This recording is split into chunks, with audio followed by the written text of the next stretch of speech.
അർജുനൻ്റെ പ്രതിസന്ധി നരൻ്റെ പ്രതിസന്ധിയാണ്, മർത്യൻ്റെ പ്രതിസന്ധിയാണ്, മനുഷ്യൻ്റെ പ്രതിസന്ധിയാണ്. മാനുഷിക ഭാവമുള്ളവർക്കെല്ലാം ജീവിതത്തിൽ ഒരിക്കൽ അല്ലെങ്കിൽ മറ്റൊരിക്കൽ നേരിടേണ്ടി വരുന്ന ചില സംഘർഷങ്ങൾ, ചില വിഷമഘട്ടങ്ങൾ, അതിൻ്റെ ഒരു ദൃഷ്ടാന്തമാണ് അർജുനൻ യുദ്ധത്തിന് മുമ്പ് അനുഭവിച്ച ആ വിഷാദം. കാരണം എതിർപക്ഷത്ത് സ്വന്തക്കാരെ തന്നെയാണ് അർജുനൻ കാണുന്നത്. പക്ഷേ അവർ അധർമ്മപക്ഷത്തായിരുന്നു. അതുകൊണ്ട് തന്നെ ധർമ്മപക്ഷത്തുള്ള തൻ്റെ ശത്രുക്കളാണ് അവരെന്ന് അർജുനൻ പറഞ്ഞു. അങ്ങനെ അധർമ്മപക്ഷത്തുള്ളവരെ സ്വന്തക്കാരായി കാണുമ്പോൾ എങ്ങനെ അവരെ നേരിടും എന്ന ചിന്തയിൽ വ്യാകുലനായി അർജുനൻ വിഷാദത്തിനടിപ്പെട്ടു. ഭീഷ്മരെയും ദ്രോണരെയുമാണ് യുദ്ധം ചെയ്ത് തോൽപ്പിക്കേണ്ടത്, വധിക്കേണ്ടത്.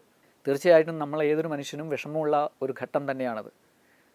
നമ്മുടെ ജീവിതത്തിൽ നമ്മൾ പലപ്പോഴും നമ്മളുടെ ആരാധ്യരായവരെ നേരിടേണ്ടി വരുമ്പോൾ പകച്ചു പോകാറുണ്ട്. ചിലപ്പോൾ അവർക്ക് എതിരെ നമുക്ക് എന്തെങ്കിലും നടപടി എടുക്കേണ്ടി വരുമ്പോൾ, അല്ലെങ്കിൽ എന്തെങ്കിലും മറുത്തു പറയേണ്ടി വരുമ്പോൾ, അല്ലെങ്കിൽ എന്തെങ്കിലും അവരുടെ വാക്കുകൾക്കെതിരായി ചെയ്യേണ്ടി വരുമ്പോൾ നമ്മളെല്ലാവരും പകച്ചു പോകും. അതേ ഒരു അവസ്ഥ തന്നെ കുറേ വലിയ ഒരു ക്യാൻവാസിൽ ഭഗവത്ഗീത നമ്മുടെ മുമ്പിൽ കാണിച്ചു തരും.